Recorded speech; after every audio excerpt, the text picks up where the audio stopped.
Assalamualaikum warahmatullahi wabarakatuh. Kembali lagi di channel Radio Horor.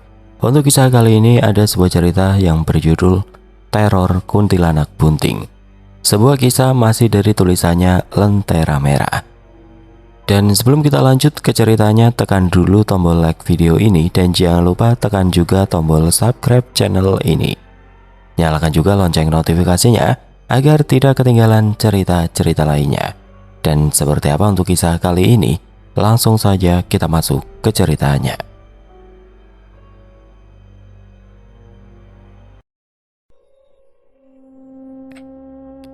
Jatmiko menggenggam tangan Sumina yang sudah dingin, kulitnya terasa seperti es.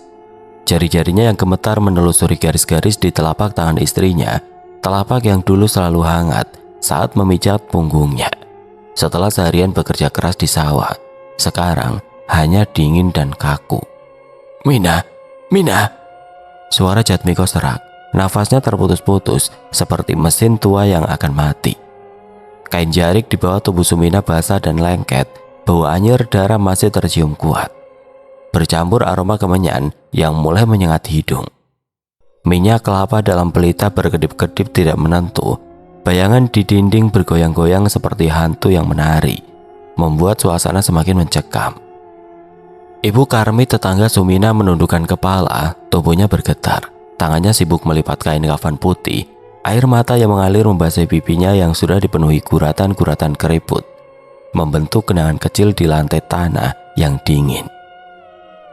Gusti Nuh Agung, Pangeran, kasihan sekali nasib si Sumina, bisik Bu Karmi. Suaranya bergetar menahan isak tangis. Papa hijau dengan wajah yang pucat pasi menutup hidungnya dengan ujung sarung.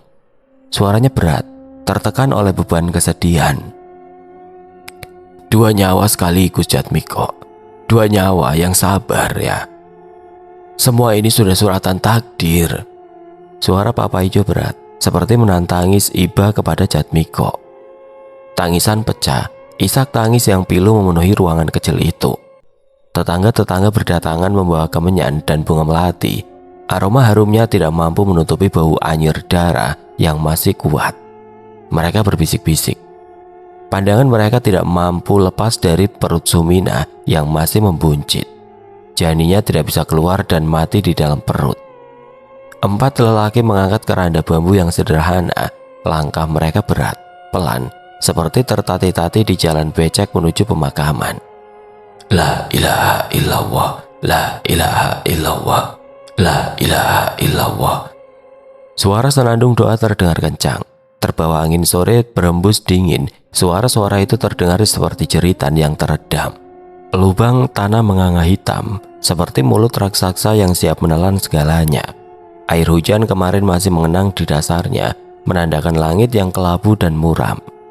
Pak Kades melempar segenggam tanah. Debuk. Bunyinya terdengar tumpul dan menyayat hati.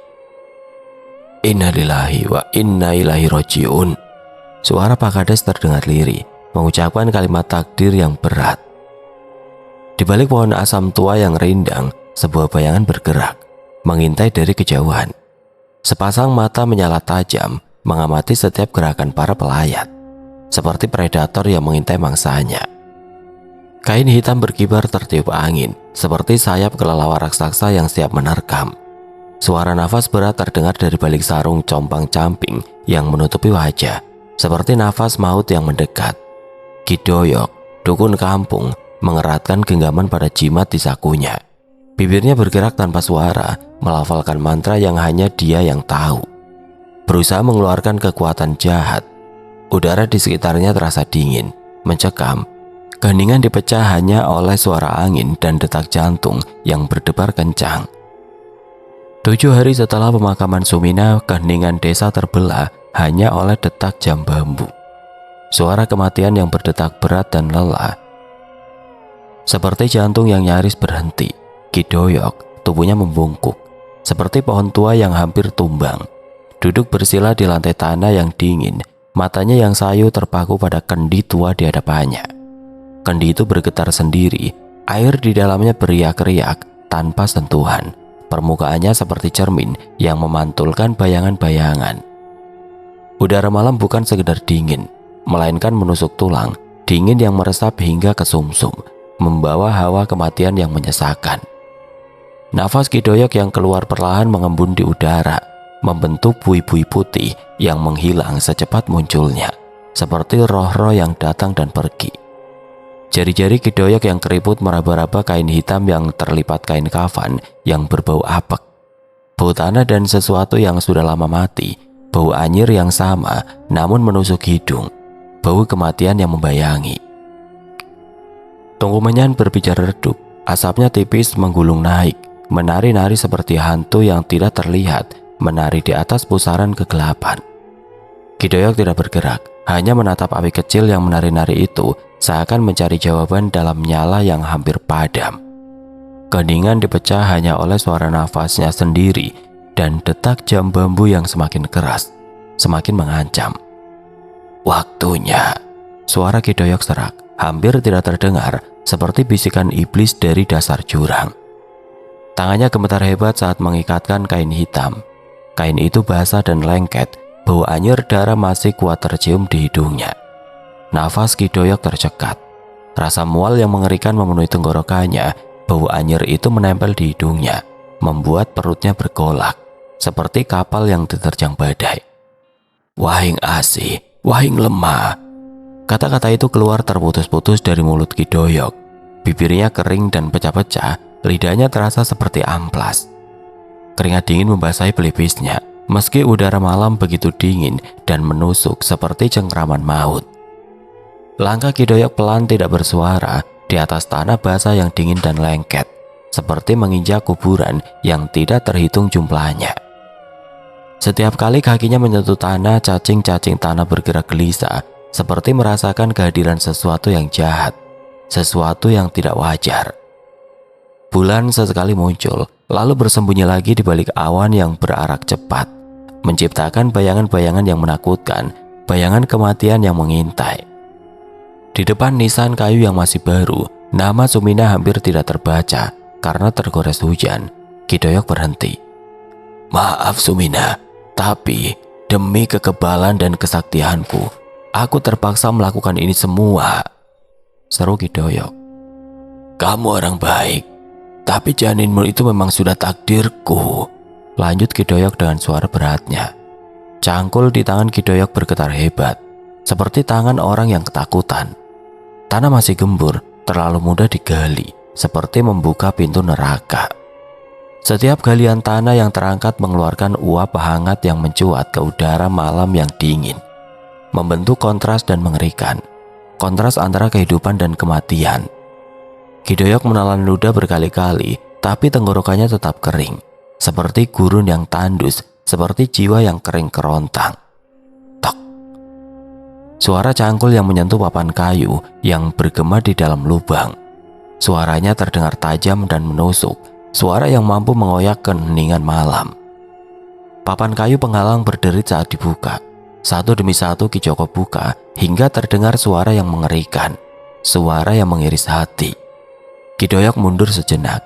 Tangannya menutupi hidung, mencoba menghalangi bau busuk yang menyengat, bau busuk yang tidak tertahankan.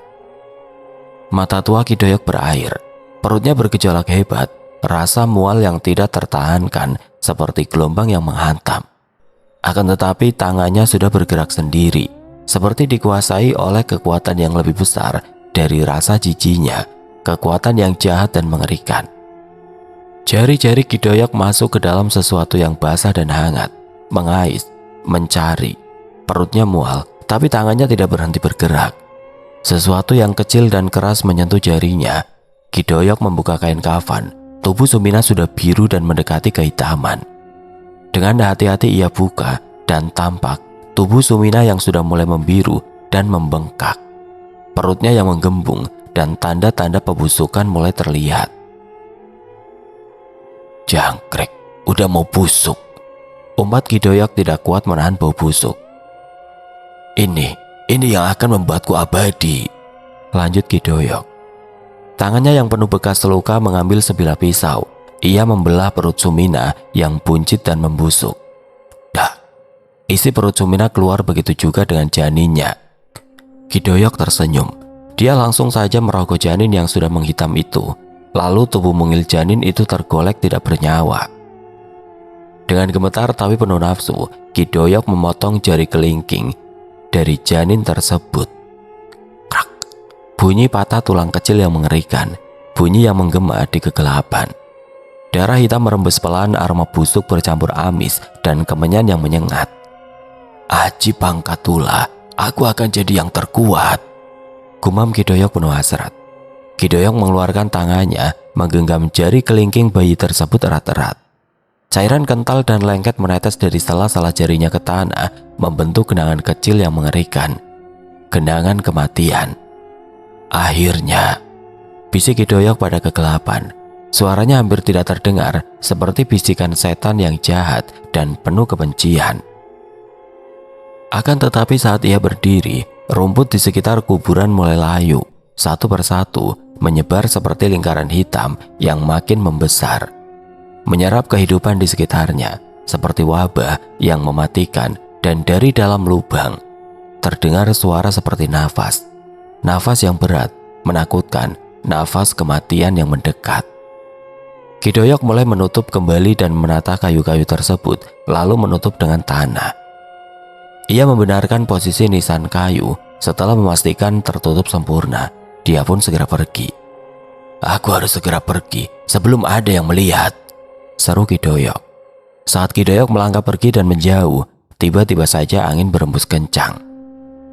Suara burung berkicau kencang, langit menjadi gelap. Petir menyambar keras. Tiba-tiba saja makam tersebut bergetar hebat, mengeluarkan asap tebal yang hitam pekat dari dalamnya, seperti neraka yang terbuka. Makam bergetar dan berguncang hebat. Asap semakin tebal dan satu tangan berlumuran darah dengan kuku runcing panjang dan tajam keluar dari dalam tanah. Nisan kayu kembali bergetar hebat. Lalu, nisan itu meledak dan pecah. Suara ledakan menggelegar. Suara itu seakan menghancurkan keheningan malam. Akan tetapi Ki Doyok sudah tidak ada di sana. Hanya keheningan dan bau anyir yang menusuk hidung, menandakan sesuatu yang mengerikan telah terjadi, sesuatu yang jahat dan tidak terbayangkan. Udara biasanya dihiasi aroma tanah basah yang menenangkan, kini berubah menjadi racun. Bau tanah basah bercampur dengan aroma manis dan busuk yang menjijikan, seperti bunga melati yang membusuk. Aroma yang membuat mual dan perut bergolak. Angin malam bukan lagi angin sepoi-sepoi, akan tetapi membawa aroma logam tajam, anyir darah beku yang mengerikan. Aroma itu meresap ke dalam pori-pori, menciptakan rasa takut yang mencekam, menusuk hingga ke tulang. Bayangan-bayangan gelap berkelipan di setiap sudut mata, seakan mengintai dari balik setiap pohon rindang dan setiap rumah penduduk. Setelah adzan Isya berkumandang memecah kesunyian malam yang pekat, sebuah suara isakan tipis terdengar. Suara itu samar, hampir tidak terdengar, terbawa hembusan angin dingin yang menusuk, seperti isakan bayi yang kehausan. Namun jauh lebih kosong, lebih mengerikan, seperti ratapan arwah yang tidak tenang. Warga menutup jendela rapat-rapat, namun suara itu tetap merembes masuk melalui celah-celah kayu, menembus dinding-dinding rumah, bahkan menembus ketakutan mereka yang paling dalam. Suara itu seperti cakar tidak kasat mata yang menggaruk-garuk jiwa, menimbulkan rasa ngeri yang tidak tertahankan. Lalu dari kedalaman hutan terdengar suara tangis dan tawa seorang wanita seakan memekakan telinga. Sementara itu, di rumah Pak Lurah, langit-langit rumah berderak tanpa angin. Krak, krak, krak. Suara kayu bergesekan, suara yang membuat jantung berdebar kencang. Genteng bergeser satu persatu, mengeluarkan bunyi gesekan yang memilukan. Seperti kuku yang menggaruk papan tulis, suara itu semakin keras, semakin mengancam, semakin mendekatkan rasa takut yang tidak tertahankan. Ya Allah, suara apa ini? Kenapa seperti orang menggaruk-garuk kayu? Tanya Pak Lurah kepada dirinya sendiri. Pak Lurah memejamkan mata di tempat tidur, berharap suara itu akan hilang. Namun harapan itu sirna. Bismillah, cepat pergi wahai suara aneh, batin Pak Lurah. Akan tetapi suara itu semakin keras, semakin dekat, seperti maut yang mendekat. Tok, tok, tok.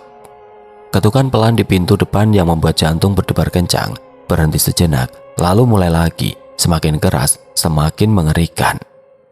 Tok, tok, tok. Ketukan itu seperti pukulan palu yang menghantam pintu hatinya, membangkitkan rasa takut yang tidak terukur.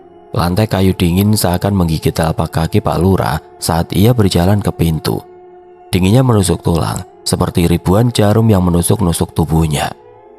Gagang pintu terasa lengket di tangan, basah oleh sesuatu yang tidak ingin ia pikirkan.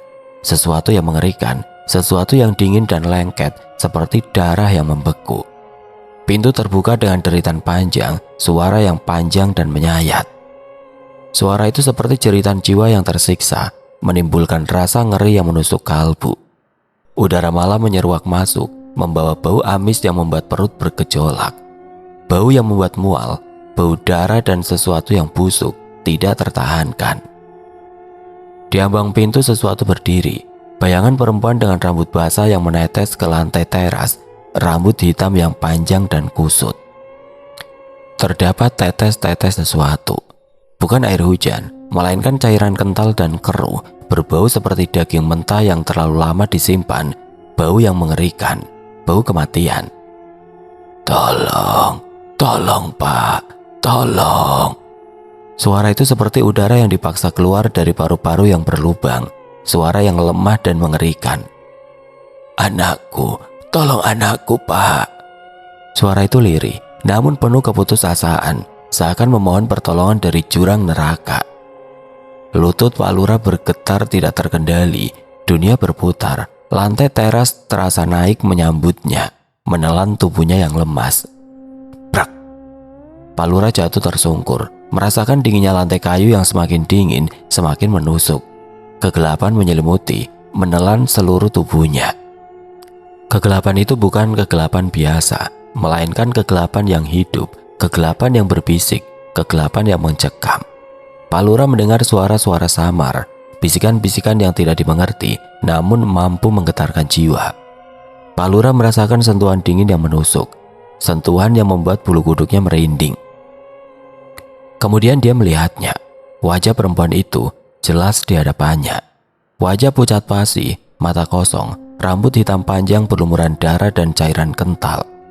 Wajah yang penuh dengan kesedihan, keputusasaan dan dendam. Ia melihat luka-luka di tubuh perempuan itu, luka-luka yang mengerikan, luka-luka yang tidak pernah sembuh. Perempuan itu mendekat, langkahnya pelan, namun pasti. Ia merasakan hembusan nafas perempuan itu, nafas yang dingin dan berbau busuk. Ia merasakan sentuhan dingin tangan perempuan itu di pipinya, sentuhan yang membuat jiwanya merinding. Anakku, perempuan itu berbisik, suaranya semakin lemah, semakin samar. Mereka telah mengambil anakku. Air mata perempuan itu menetes, air mata yang dingin dan bercampur darah. Ia melihat bayangan anak kecil di belakang perempuan itu, bayangan yang samar, bayangan yang mengerikan, bayangan anak perempuan yang terluka, tersiksa dan mati. Perempuan itu memeluk Pak Lurah, pelukan yang dingin dan mematikan. Ia merasakan tubuhnya semakin dingin, semakin lemas. Ia merasakan jiwanya meninggalkan tubuhnya, perlahan-lahan menghilang ke dalam kegelapan. Suara isakan bayi semakin jelas, semakin mengerikan. Aroma melati busuk dan darah semakin menyengat, semakin menusuk. Desa Wonorejo dipenuhi oleh teror.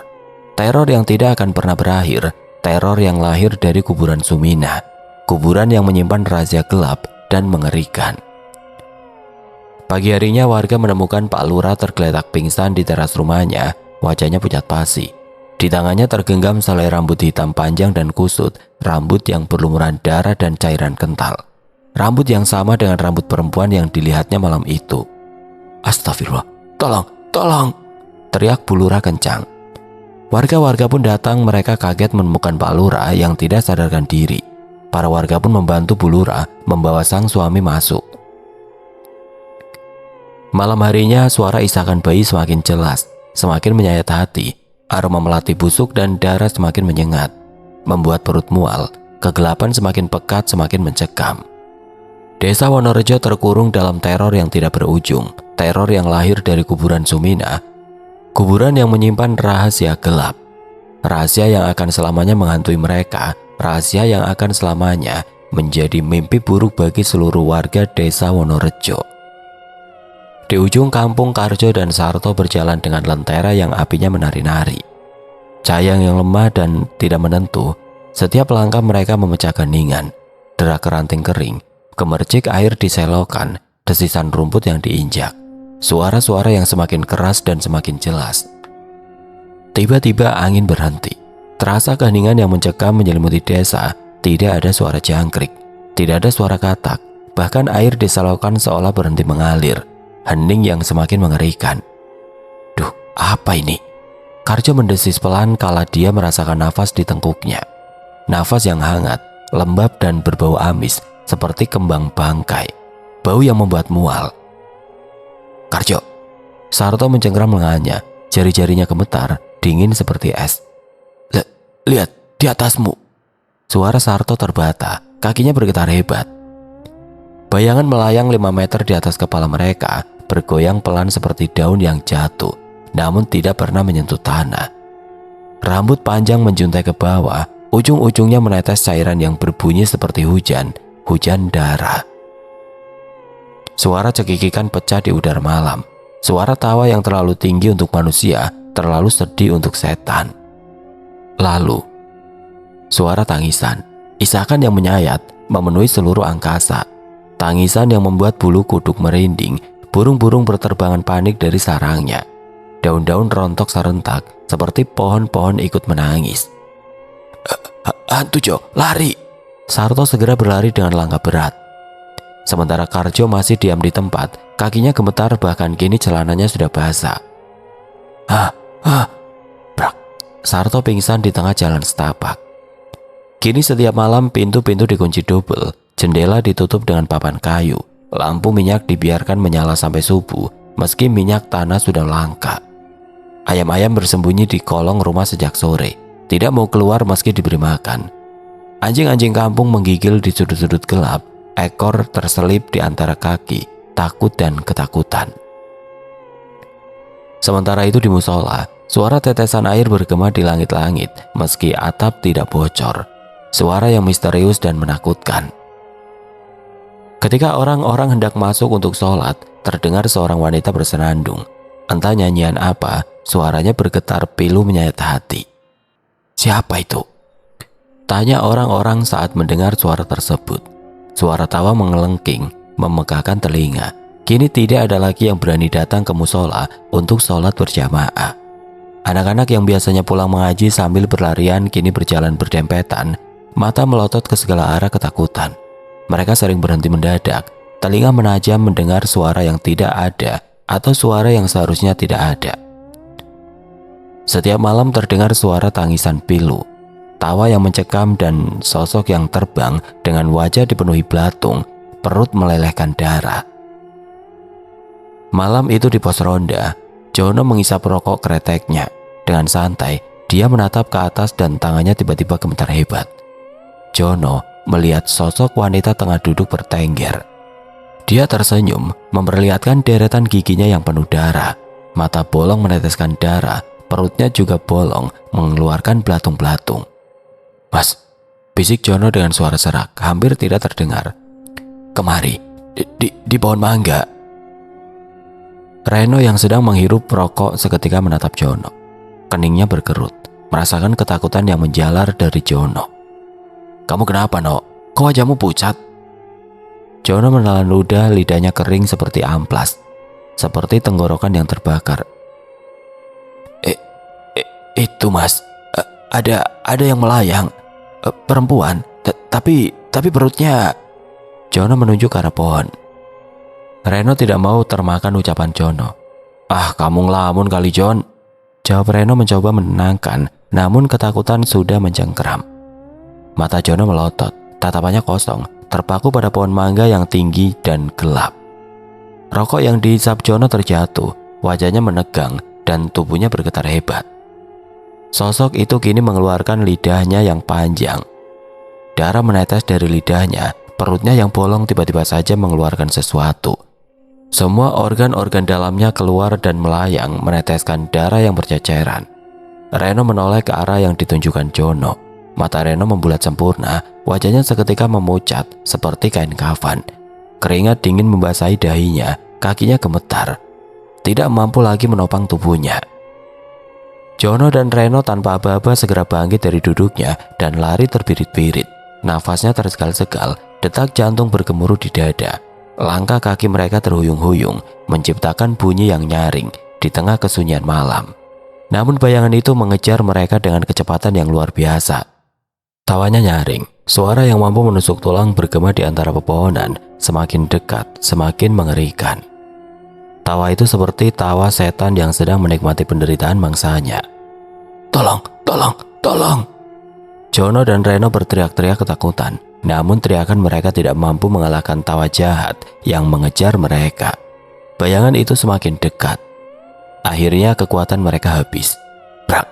Jono dan Reno jatuh tersungkur di tengah jalan, pingsan tidak sadarkan diri. Tok, tok, tok! Ketukan pelan di pintu Mbah Siti. Ketukan yang membuat jantung wanita tua itu berdegup kencang, ketukan yang menandakan bahaya. Kaki Mbah Siti yang renta menyentuh lantai dingin, tubuhnya gemetar hebat, tidak mampu menahan rasa takut yang membuncah. Siapa? Tanya Mbah Siti, suaranya parau, seperti suara orang yang sudah lama tidak berbicara. Fuss, tidak ada jawaban, hanya suara angin saja yang seakan menjawab. Terdengar suara isakan tipis, hampir tidak terdengar, seperti suara bayi yang kehilangan ibunya, namun jauh lebih mengerikan. Mbak Siti mengintip, matanya berair, entah karena takut atau karena asap menyan yang masih mengepul. Asap yang tidak mampu mengusir kegelapan. Di depan pintu bayangan itu berdiri, rambut basah menjuntai, menetes ke lantai teras. Bukan air hujan, melainkan cairan kental yang berbau amis, bau darah yang membeku. Anakku! Suara itu seperti angin yang melewati lubang, suara yang lemah dan mengerikan. Cari anakku! Mbak Siti mencengkeram tasbihnya. Manik-maniknya licin karena keringat dingin, keringat yang membasahi tubuhnya yang renta. Bibirnya bergerak cepat membaca ayat suci, namun suaranya tercekat di tenggorokan, tidak mampu melawan rasa takut yang membuncah. Bayangan itu tidak hilang, malah makin dekat, makin mengancam. A'udzubillahi minasyaitonirrajim. Mbak Siti melantunkan ayat suci Al-Quran, seketika bayangan itu berteriak. Suaranya hilang bersama dengan bayangan itu juga hilang. Sementara itu Bu RW, dia baru saja selesai sajadah masih tergelar. Tasbih berserakan, udara malam masuk melalui jendela, membawa bau melati yang terlalu manis, bau yang membuat mual. Tiba-tiba, suara cekikikan, suara tawa anak wanita, kencang mencekam. Namun suara itu seakan datang dari bawah kolong rumah yang gelap dan menyeramkan. Bu RW terpaku. Telinganya menangkap suara itu lagi, suara yang semakin dekat, semakin mengerikan. Dengan tangan gemetar ia mengambil senter, cahayanya menari-nari saat ia berjalan ke pintu belakang. Langkahnya memecah keningan, menciptakan suara yang semakin keras dan semakin jelas. Senter menyinari kolong kasur kosong, hanya jejak kaki kecil, basah, berbau tanah dan sesuatu yang lebih anyir, bau darah yang membeku. Jariku. Bisikan tipis mengalir dengan angin malam, bisikan yang menusuk kalbu. Sosok wanita tengah berdiri dengan kaki tidak menapak, matanya terbalik, wajah penuh belatung. Dia menggendong bayi berlumuran darah, perutnya membusuk. Siapa? Bu RW mundur, senter jatuh, cahaya berputar-putar menerangi jejak-jejak basah yang makin banyak, makin jelas, seolah baru saja dibuat. Brak! Bu RW pingsan dan tidak sadarkan diri. Pak RW tengah duduk di depan rumah, dia menghisap rokoknya. Bara merah menyala di kegelapan, asap mengepul perlahan, bercampur dengan kabut malam. Dia tidak tahu bahwa sang istri tengah pingsan. Sementara itu dari kejauhan terdengar suara isakan menyayat, seperti ratapan perempuan yang kehilangan segalanya. Pak RW berhenti menghisap, rokok menggantung di bibirnya, abu jatuh ke bajunya. Isakan itu berubah menjadi tawa yang kencang, panjang dan melengking tinggi, membuat telinga berdenging, menciptakan rasa takut yang luar biasa. Pak RW menghampiri suara tersebut. Jangan takut, seru Pak RW kepada dirinya sendiri. Suara itu semakin dekat, Pak RW juga terus berjalan sambil menyedot rokoknya. Dia melihat sosok wanita berdiri menggunakan jarit dan kebaya hitam. Wanita itu menghadap ke belakang, namun lama-lama kepalanya terpelintir menghadap ke Pak RW. Wajahnya seram, bibir sobek, mata bolong, wajah dipenuhi dengan darah. Rokok jatuh, matanya membulat dan secepat kilat Pak RW berlari menuju ke rumah-rumah warga, meminta tolong. Di dalam sebuah gubuk yang terbuat dari kayu, Jatmiko duduk bersila. Jari-jari keriputnya bergerak cepat, memutar tasbihnya. Suara manik-manik yang beradu menjadi satu-satunya suara yang terdengar di tengah keheningan yang mencekam. Keringat dingin membasahi dahinya, namun tangannya tetap bergerak, mengucapkan doa untuk istrinya dan bayinya yang tidak sempat melihat dunia. Ya Allah, ampunilah dosa istri dan anakku, kuatkan hatiku menerima semua. Lirik Jatmiko, suaranya bergetar, mengungkapkan kesedihan yang mendalam. Air mata mengalir di pipinya, membasahi wajahnya yang muram. Dia bukan tidak mendengar desas-desus dari para warga, namun hatinya terlalu hancur untuk peduli. 5 tahun pernikahan hanya satu kesempatan untuk memiliki anak, namun Sumina pergi untuk selamanya, meninggalkan duka yang tidak terperi. Dari atas pohon jambu di balik dedaunan yang gelap, sesuatu mengintai. Sosok wanita dengan mata kosong yang menganga, dipenuhi belatung yang menggeliat menjijikan. Wajahnya pucat pasi, dipenuhi luka dan darah yang mengering. Rambutnya panjang dan kusut, menjuntai ke bawah, meneteskan cairan kental yang berbau anyir. Darah segar menetes dari perutnya yang tercabik-cabik, membasahi dedaunan di bawahnya. Mata itu menatap rumah Jatmiko, menembus kegelapan. Mas, mas. Suara lirih hampir tidak terdengar, namun menusuk kalbu, seperti bisikan. Suara itu memanggil Jatmiko, menariknya ke dalam kesedihan yang tidak berujung. Jatmiko yang tengah husu berdoa, sayup-sayup mendengar suara itu.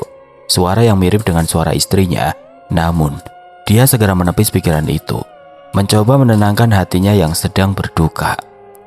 Dia yakin orang yang sudah mati tidak akan kembali. Jika ada, itu hanyalah jin atau setan yang menyamar. Suara itu semakin pilu, semakin dekat, semakin mengerikan. Jatmiko menyudahi doanya, tangannya memegang tasbih dengan erat, jari-jarinya menegang. Dia berdiri, tubuhnya gemetar. Mencoba mengendalikan rasa takut yang mulai membuncah, dia membuka pintu bambu. Suara pintu yang berderit menambah ketegangan, terasa sepi, tidak ada yang lewat. Bahkan suara binatang pun tidak ada, hanya keheningan yang mencekam. Astagfirullahaladzim. Ingat Jatmiko, istrimu sudah tenang di sana. Mungkin itu hanya perasaan rindu yang tengah mengusikmu. Jatmiko memperingati dirinya sendiri. Suaranya bergetar, mencoba mengendalikan rasa takut yang mulai menguasainya. Dia kembali masuk, duduk bersila, memutar tasbihnya. Namun tangannya tidak lagi tenang. Jari-jarinya gemetar hebat, mencoba menenangkan hatinya yang sedang bergetar. Waktu tidak lagi terasa damai di Wonorejo. Sudah 6 bulan sejak suara tawa kencang tanpa sumber menggema dari kuburan Sumina. Tangisan perempuan terdengar dari pohon mangga di tepi desa, dan suara ketukan dari tanah basah setiap malam membangunkan warga dengan bulu kuduk meremang. Angin malam membawa aroma anyir bercampur pandan, menggumpal seperti kabut yang bersembunyi di antara dahan dan genteng rumah warga. Bahkan ayam pun enggan berkokok. Akan tetapi malam ini suasana sedikit berbeda. Seseorang kembali ke desa. Langkah Rois menapaki jalan setapak yang digerus hujan, membelah genangan lumpur dan dedaunan basah. Jubah putihnya bersih, kontras dengan tanah yang becek. Sorot matanya tajam menelisik, menembus kabut pekat. Ia baru kembali dari pesantren di Jombang setelah 7 tahun menghafal kitab-kitab dan mendekatkan diri pada Sang Pencipta. Warga memandangnya dari balik jendela. Ada yang mematung di beranda sambil memeluk sajadah. Ada pula yang berbisik pelan, seolah takut suara mereka disambut jeritan halus dari balik semak. Itu Rois anaknya Haja Saida. Suara bisik-bisik terdengar. Seorang lelaki tua, Pak Narto, maju dari balik pos ronda. Tongkatnya mengais kerikil. Jangan ke surau, nak. Di sini sudah tidak aman. Ada hantu yang meneror kampung ini, ujar Pak Narto memperingati Rois. Rois tersenyum. Itu hanya kurafat, jangan takut. Setan itu ada karena kita takut, ucap Rois ringan. Namun ada suaranya memantul tajam di antara dinding genteng. Beberapa warga yang mendengarnya hanya menunduk. Tidak seorang pun berani menyangkal, tapi juga tidak ada yang yakin. Wonorejo bukan lagi tempat seperti dulu, bukan lagi tempat di mana anak-anak berlarian sambil membawa layang-layang. Malam itu Rois menuju musola kecil yang terletak di ujung pematang. Langit muram, bulan terbelah awan, kabut mengalir perlahan. Langkah Rois terhenti hening, lalu suara itu datang. Tangisan lirih seperti suara bayi, lalu berubah menjadi jerit perempuan. "Cari anakku, tolong cari anakku." Mata Rois terangkat. Di atas jalan setapak melayang sosok perempuan, rambut panjangnya tergerai basah. Wajahnya dipenuhi belatung yang merayap dari mata yang bolong, perutnya menganga, darah hitam menetes membentuk jejak. Kain putih lusuh berkibar di antara tubuhnya yang menggantung tanpa tulang. Rois menggenggam tasbih, nafasnya tertahan. Bau anyir menusuk hidung membuat lidah terasa pahit, namun ia tidak mundur. "Siapa kamu?" tanya Rois, suaranya gemetar tapi mantap. "Kenapa mengganggu manusia?" Perempuan itu menunduk. Dari mulutnya menetes darah, air mata hitam mengalir. "Cari anakku diambil, kuburanku digali, aku tidak bisa kembali." Suara itu lirih. "Siapa yang melakukannya?" "Dukun ilmu hitam. Dia jadikan jimat untuk kekebalan." Wajah Rois tegang. Ia melangkah mundur, menyeka keringat dingin yang menetes di pelipis. Udara di sekelilingnya jadi dingin menggigit. Daun-daun gemetar seperti dibelai tangan tidak terlihat. Rois segera berlari pulang, menyusuri jalan setapak yang tiba-tiba terasa lebih panjang. Nafasnya memburu, langkahnya memercikan air dari genangan. Suara gemercik menyatu dengan bisikan angin yang menyerupai desahan tangis. Sampai akhirnya ia tiba di rumah. "Assalamualaikum, Umi." Suara Rois lirih. Dia pun berjalan masuk. Di ruang tengah seorang perempuan tua duduk bersila. Tasbih di tangannya terus berputar. Bibirnya komat kamit melafal zikir. Cahaya lampu templok memantulkan bayangan di dinding. "Umi." Rois mendekat. Nafasnya masih memburu. "Siapa dukun ilmu hitam di desa ini?" tanya Rois lirih. Tasbih berhenti, suara wirid lenyap. Wanita tua itu memandang anaknya. Wajahnya pucat, matanya sedikit bergetar. "Nak, jangan berurusan dengan dia. Dia tidak segan membunuh. Dia sudah bukan manusia." Wanita itu menepuk pundak Rois. "Umi, hidup dan mati itu urusan Allah. Tapi aku tidak bisa diam. Aku sudah lihat sendiri desa ini harus kembali tenang." Wanita itu menggigit bibir, matanya berkaca. "Baiklah nak, jika itu menurut kamu, Umi percaya. Namanya Kidoyok. Dia tinggal di ujung desa, perbatasan hutan. Tapi jangan pergi malam ini nak." Wanita itu akhirnya menjawab. Namun Rois hanya tersenyum. Ia mencium tangan dan kening ibunya, lalu melangkah keluar. Di tepi desa, Kidoyok duduk di ruangan sempit yang penuh benda aneh. Botol-botol kecil berisi cairan hitam bergelembung. Boneka terbuat dari kain kafan, kepalanya dicangkok rambut manusia. Wajan besi penuh darah beku diaduk dengan ranting kering sambil ditiup api kecil yang memercik biru. "Brengsek," umpat Kidoyok sambil menghirup asap kemenyan. "Anak bau kencur itu mau main-main sama aku." Kidoyok meraih keris kecil dari bawah bantal, dari ujungnya menetes darah segar. "Dia tidak tahu, jin di tubuhku sudah makan 7 kepala." Langit malam mendung. Di kejauhan suara tongkat Rois mengetuk tanah. Kidoyok menoleh ke jendela. "Lumrah, dia datang." Ketukan di pintu. Sekali dan 2 kali. Kidoyok bangkit, membuka pelan. Rois berdiri di ambang pintu, wajahnya tenang tapi sorot matanya menyala. "Aku tahu apa yang kau lakukan. Kau penyebab semua ini." Kidoyok tertawa pendek. "Pergi sebelum kau dikuliti jiwamu," usir Kidoyok. Rois tidak mundur, dia menancapkan tongkat kayu cendana di tanah, lalu melafalkan ayat-ayat perlindungan. Angin mendesir keras, asap kemenyan di dalam rumah menari liar. Tiba-tiba dari belakang Kidoyok muncul sosok besar, tingginya hampir 2 kali manusia. Tubuhnya gelap, matanya merah menyala, taringnya meneteskan darah. Itu adalah jin peliharaannya. Tanah berguncang, botol-botol pecah, api berkobar dari sudut ruangan. "A'udzubillahi minasyaitonirrajim." Rois berseru, menggenggam tongkatnya erat.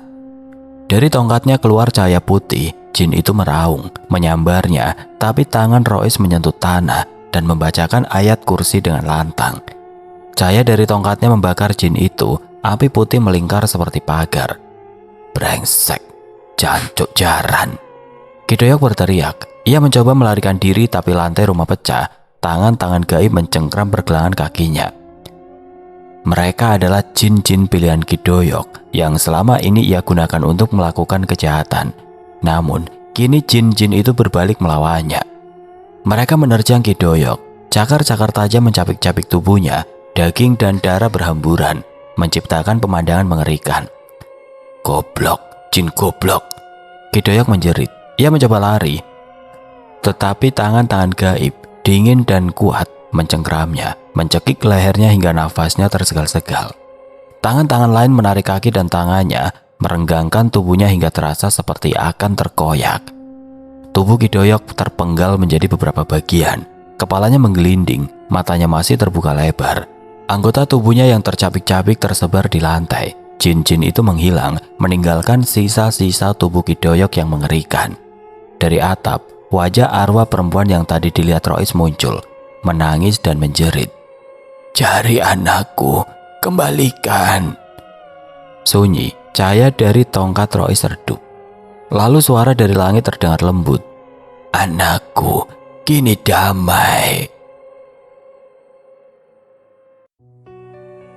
Oke teman-teman, sekian untuk kisah kali ini. Bagaimana menurut kalian tentang kisah ini? Tulis komentar kalian di kolom komentar. Dan buat teman-teman yang baru bergabung, jangan lupa untuk like, komen, share, serta subscribe channel ini. Dan jangan lupa nyalakan juga lonceng notifikasinya agar tidak ketinggalan cerita-cerita lainnya. Dan akhir kata, wassalamualaikum warahmatullahi wabarakatuh.